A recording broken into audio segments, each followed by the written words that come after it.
is just going to be some explanation of the 3.1 notes for derivative of a function for AP Calc. So we've talked about slope at a curve a lot in chapter 2, and now we're going to start getting into some of the shortcut stuff, some of the more deeper meaning behind derivative of a function. So you can see here, this is how we defined slope before. The slope is equal to the limit as h approaches 0 of f of a plus h minus f of a over h at some point where x is equal to a. When this limit exists, that is what we call the derivative of the function. So instead of saying it's the slope of the line or the instant rate of change, we are actually going to call this the derivative. So your derivative, again, we're going to use the same formula that we were using, except for now we are going to call it f prime of x. So you can see this little mark here, that is the prime mark. So f prime of x is equal to, it's the same limit definition. We've just replaced the a's with x's. Sometimes you know x as a value, sometimes you just will leave x as x. So you'll get the derivative equation, well, the derivative as an equation rather than as an actual value. And again, this only works if the limit does exist. So you can see here another explanation. Your domain of f prime could be smaller than the domain of f. It's all going to depend on what you get back for the derivative equation. If you do have a function that is differentiable at every single point, that's what we're going to call a differentiable function. So differentiable function, one of the vocabulary words here. So example 1, differentiate, which simply means find the derivative of f of x is equal to x cubed. So we are going to find the derivative here. I'm just going to grab my notes just to make sure I don't mess anything up while I'm working on this. So we have the definition. Definition f prime is going to equal the limit as h approaches 0 of f of x plus h minus f of x all over h. Now we have to plug it in specifically for my equation that I have here. So this is going to equal the limit as h approaches 0 of x plus h, the quantity cubed, minus x cubed all over h. Now x plus h, the quantity cubed, that is something that you're going to have to expand. And I'm actually going to skip a few steps for the algebra here, but if you do need an explanation on how to expand this, remember it's x plus h times x plus h times x plus h. You multiply 2 of those parentheses together, and then you multiply by the remaining one. You can also use the Pascal's triangle.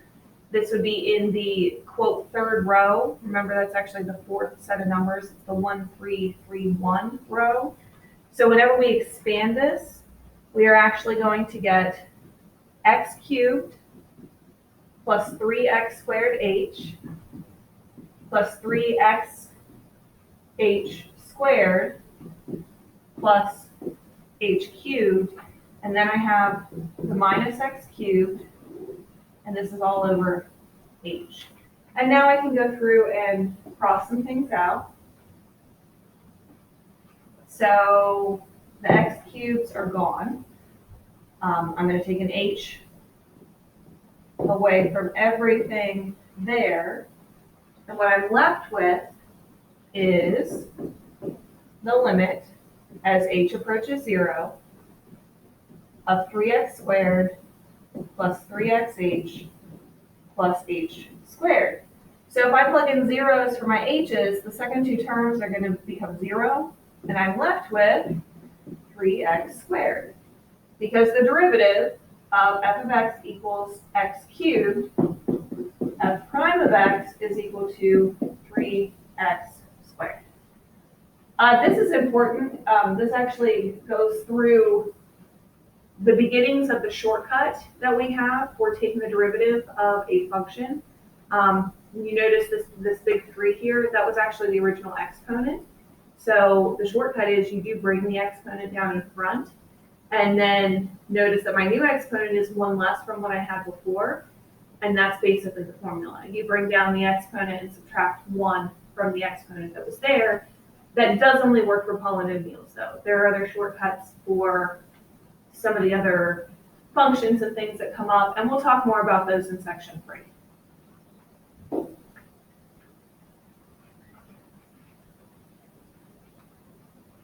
So again, up at the top, you can see the derivative of f of x at a point where x is equal to a is found by taking the limit as h approaches 0. If we have an a that is approaching x, you can relabel the derivative formula. So this is an alternate formula. Sometimes it's more useful to use this one than the previous one. This is, rather than you having an h approaching 0, you are having an x that is approaching a. So x and a are basically approaching being the same exact number. So this is another way that you could find the definition of the derivative. Or another way that you could find the derivative. This is the alternate definition. And we're actually going to use this alternate definition for example 2.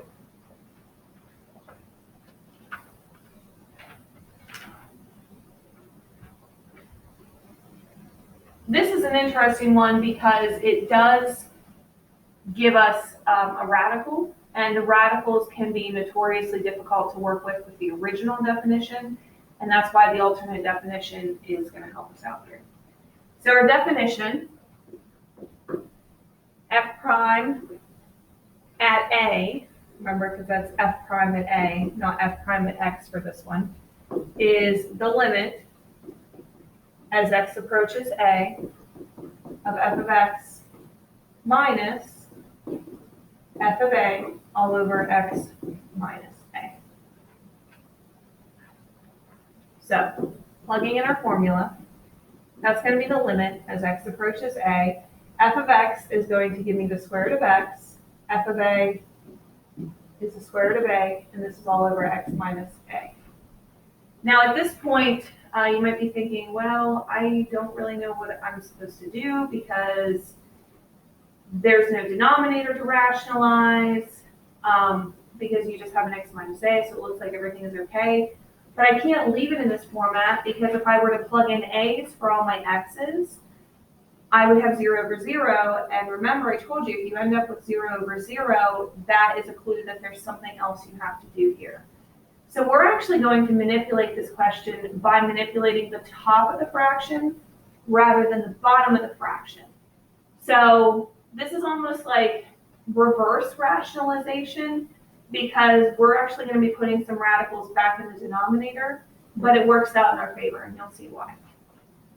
So I'm going to multiply the top and the bottom of this fraction by the opposite sign in the middle of the numerator. So I'm multiplying by the square root of x plus the square root of a over the square root of x plus the square root of a. And you'll see what happens whenever we do that. So we have, on the bottom, I'm just going to leave this as x minus a, and then the square root of x plus the square root of a. You'll see why here in a moment. So on top, I have the square root of x times the square root of x, because remember, these are both in parentheses, and we want to multiply them together. So square root of x times square root of x is x. Square root of x times square root of a is a positive square root of ax.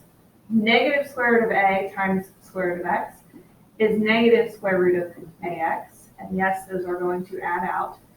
And then negative square root of a times positive square root of a is going to be a negative a. Now I'm going to scroll down here because I have my video on the side and it does kind of, it gets into the way of writing over here on the right-hand side. But I do have, those two terms can divide out. I have the limit as x approaches a of x minus a all over x minus a square root of x plus square root of a. So notice I said you don't want to multiply your denominators together, and this is the reason why, because we can actually, I have an x minus a in the top and an x minus a in the bottom, so those can be reduced. So we're left with the limit as x approaches a of 1 over square root of x plus the square root of a. Now I am able to substitute in a for the x value, and I'm not going to get 0 in the denominator of my fraction. So I'll have 1 over the square root of a plus the square root of a, which is 1 over 2 square roots of a. So that is actually my definition of derivative for the square root of x. It all makes sense once we actually look at the shortcuts, and it does make a lot of sense if you think about what the original exponent was of square root of x.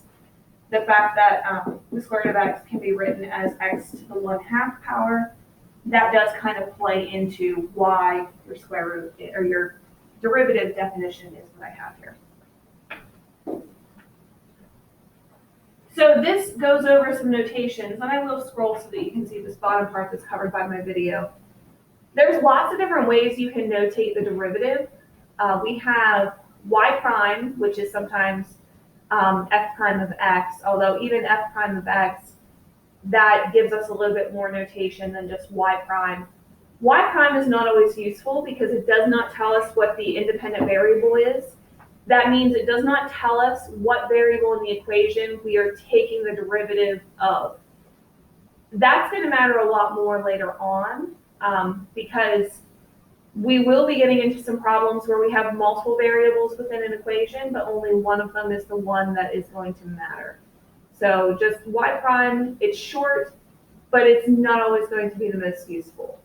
dy dx, which is in our second box, or the derivative with respect to x, that is going to be very strong because it does name both of your variables. D is going to stand for derivative. Interesting fact, D also stands for delta. And remember in your science classes, delta is what you use to represent change. We also can do delta y over delta x for slope or rate of change. So D and delta, there is a connection there between that. That's not just a happy coincidence there.